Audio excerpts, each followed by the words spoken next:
Hi everyone, welcome back to my channel. Today I thought I'd share with you my 2023 wish list.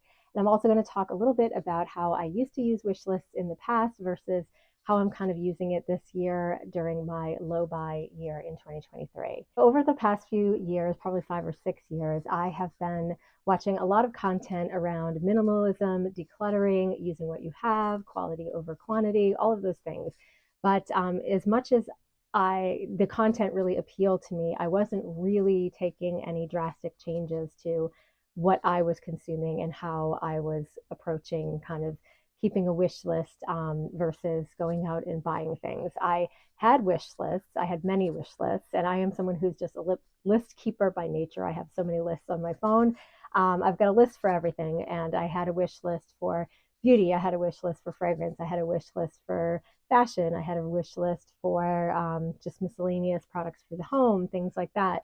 And what I realized was my list was just everything that would come into my head or everything that I would scroll and look at and decide that I wanted, I would put it down on the list. And I wasn't really being very kind of conscientious about how I was approaching that wish list, or mindful, I guess you would say. I was not being mindful at all about those wish list items. I would see it, I would jot it down, and then probably within a week, that thing would be on its way to my house. So, not really the best way to go through a wish list. It was more just me keeping up with the things that I really saw that I wouldn't say I bought everything I wanted, but a lot of things, if I wanted them, I would buy them, which is not really a good way to live in terms of income versus spending. So in any case, this year I decided to get rid of all of my wish lists, and I only kept the things on there. I actually started with my luxury wish list, since that was one of the only lists I had that was very specific and was very things that I knew I wanted to have. And it's been a long time. I still haven't purchased them, mainly because they are at a price point that I am a lot more thoughtful about it. At least there's that. When things have been more kind of expensive or hard to attain, I have kind of sat on it longer and put more kind of intent into my purchases. So with that, I consolidated, starting with my very, well, it's not that short, but I have a short sort of luxury wish list. And then I decided to add other things onto that list as I really knew I wanted them. And I'm, again, being very specific here. It's not that I need a new black tank top. It's that I need this specific black tank top. I've done the research. I know how much it costs. And now I'm putting it on my wish list because it's something I intend to buy in the future, when the time is right, or if I still love it when I make the purchase. And so that's how I'm using my wish list. So that said, I have, I think, about 10 or 8 or 10 items on my wish list, and I thought I would share those with you, for anyone who's interested. And I do want to just put a disclaimer that not everything on this wish list is anything I'm going to attain in 2023. In fact, most of it I probably will not buy in 2023, but I thought I'd just kind of throw out there all the things that I'm thinking about and why. So the first thing on my list is a pair of, and I'll try to put up pictures of everything I'm talking about, a pair of Converse Chuck 70 high top sneakers. Someone who has always had kind of the classic Converse style sneakers. And in 2022, I actually picked up a pair of the kind of platform Converse Chuck Taylor sneakers, which I thought were super cute, and they are super cute. But as I've been wearing them, I feel like they're just a little bit too platform chunky sneaker, and sometimes I feel like they're too trendy and I just end up not wearing them. So I came across actually a few people on YouTube who were talking about the Converse Chuck 70s and how they have a little bit of a thicker sole, which is what I was looking for, something a little more comfortable than the classics, but they are not quite as kind of heavy duty, chunky sneakers as the platform style. So I have not purchased them because I have my other ones and I know I will sell them before I end up buying these, but it is something that I have added to my wish list and something that I have not been able to stop thinking about. So I know the pair I want and I have it on my wish list, and I may or may not make that purchase this year, but that is the first item on my wish list. The second thing on my wish list, and you're going to see a pattern here, is again something that I purchased in 2022, and it ended up not being exactly the thing I wanted because I was kind of quick to purchase it.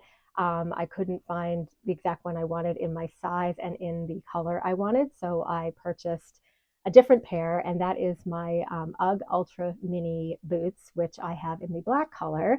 I originally wanted to purchase them in the, I think it's called chestnut color, and I could not find them anywhere. And it was kind of into the late fall, early winter season where we were getting into holidays and sales and whatever, and I just couldn't find it. So I broke down, got the black ones, love them, and have absolutely been using them, wearing them, whatever. But I can't get the chestnut ones out of my mind. So we are coming into spring, and this is just not the time when I'm really wanting to make that purchase right now. But I think later in the year, I may end up getting those, and I will use both of them because I do really, really love those shoes. And so, yeah, that's another thing on my wish list, the UGG Ultra Minis in the chestnut color. The next two items on my wish list are both fragrances that I would love to purchase this year. The first one is from Parfums de Marly, and it is Valaya.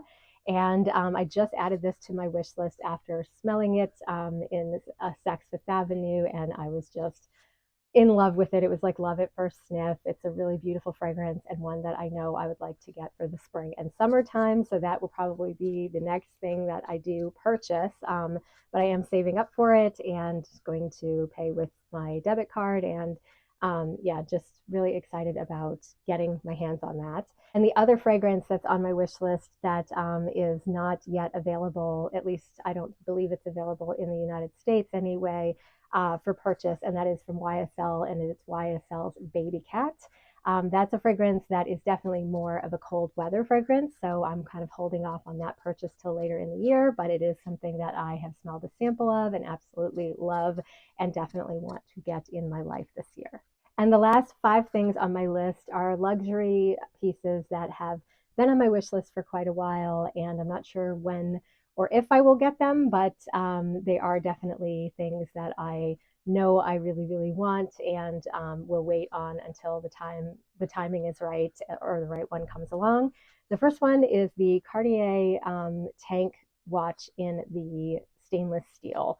Now I have this watch as I'm wearing it today in the black mock croc leather, which I do love this watch, and I wear it all the time. However, since moving to Florida and living in a more sort of tropical climate, I think I would get a lot more wear out of the stainless one. There's just so many occasions and so many outfits that I wear where I wish that this was just the stainless one. And I felt that way even before we moved to Florida, but I definitely now, because it's like an all year long thing, where it's warm and I'm wearing a lot of, lighter, more delicate clothes. And I just think the stainless version would look nicer in a lot of cases. So that is something that is on my wish list. The next item is something that I have had on my wish list for many years, and it's probably going to be, if the right one comes along for a price and in my size and all the things, then I will make the purchase. And that is a Chanel tweed jacket. I'm really going to end up going the vintage or pre-loved route.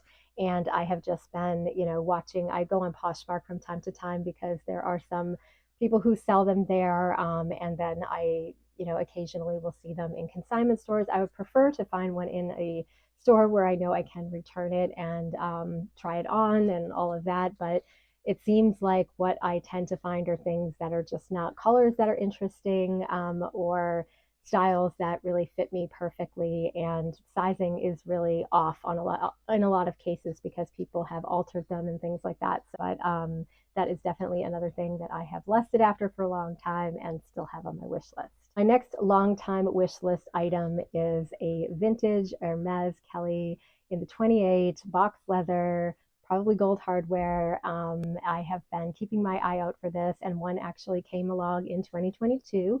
But because of my crazy spending last year and the fact that I had accumulated some credit card debt, I was not able to go ahead and make the purchase and feel good about it. So I didn't, and I'm still kicking myself. It was in amazing condition. It was a local consignment shop in my area that is all over kind of Instagram, and like they're constantly. I actually had to stop following them right now because they're tempting me with all their great videos, but they are constantly, they go through a lot of inventory, let's just say, online, and things come and go very, very quickly. And I knew if I didn't move on that bag quickly, it would be sold within like the hour. So that was probably the case. But in any case, I was happy the bag was gone and removed from, the feed, because I had, I think, liked it or saved it in my Instagram. And before long, it just said sold. And I was happy because, the temptation wasn't there, because I could have gotten myself into another, I don't want to say how much, of credit card debt buying it. And I didn't. And so at least I'm thankful for that. Another one will come along, but that one was just in amazing condition. And it's something that, again, I'm keeping my eye out for the right one at the right price. And when the timing is right and I have the money to buy it, I will definitely be buying that bag. Next item that remains on my wish list is from Louis Vuitton, and it is the Agenda GM. Those of you who have been following me for a while, you know that I have the PM Agenda. I used to have the MM Agenda. I at one time had the Desk Agenda, but the only one I've never had is the GM, and I think that is the one. I think it really is the one best suited to me, especially now that I'm working from home. And I just have really large handwriting. I like to write things down. I'm a list keeper. I like to check things off, and that would, I think, be the right size and format for me. So that has been on my wish list, and it's something that I thought I'd get last year, but again, with my crazy spending, I did not get it. So hopefully maybe later this year for my birthday or for Christmas or something, I will allow myself to purchase that. And the last item on my wish list is the Louis Vuitton Speedy B in the size 25, which I had many years ago, and I ended up selling it because it just wasn't great for my lifestyle at that time. But things have since changed, and now I wish I had that bag back, because it was a really beautiful one made in France. I was taking really good care of it. It was just starting to patina, and now I'm on the hunt for one, probably pre-loved, because I do like it when it has a nice honey patina, but I do want one in good condition that it has aged really well. So it's hard to kind of, again, find the right one. I've been all over the kind of pre-loved websites and seen ones out in consignment stores and things like that. And the right one hasn't yet come along. So that remains on my wish list, and something that if I can't find it, maybe I'll end up buying it new, but I'm really hoping to find one pre-loved in really excellent condition, because I am a little picky like that. So that is everything that's on my wish list at this time. I do have one other fragrance on my wish list that I'm not sure if I'm going to go ahead and purchase or not, so I haven't actually added it to my wish list, but I just smelled it and it was absolutely amazing, and it's something that I just need a little more time with to decide whether I really want it or not, and that is Parfums de Marly's Herod, which is marketed to men, but is definitely a unisex, beautiful vanilla tobacco fragrance that I really, really enjoyed. So I want to get my hands on a sample so I have a little bit more time with it before I decide whether or not that it's absolutely going on my wish list. But in the meantime, that's what I've got on my list. I hope you enjoyed this video. If you have any questions about anything I've talked about, or just, keeping a wish list and using a wish list in general, please leave it in the comments below. And otherwise, I hope you all have a great day, and I will see you in my next video.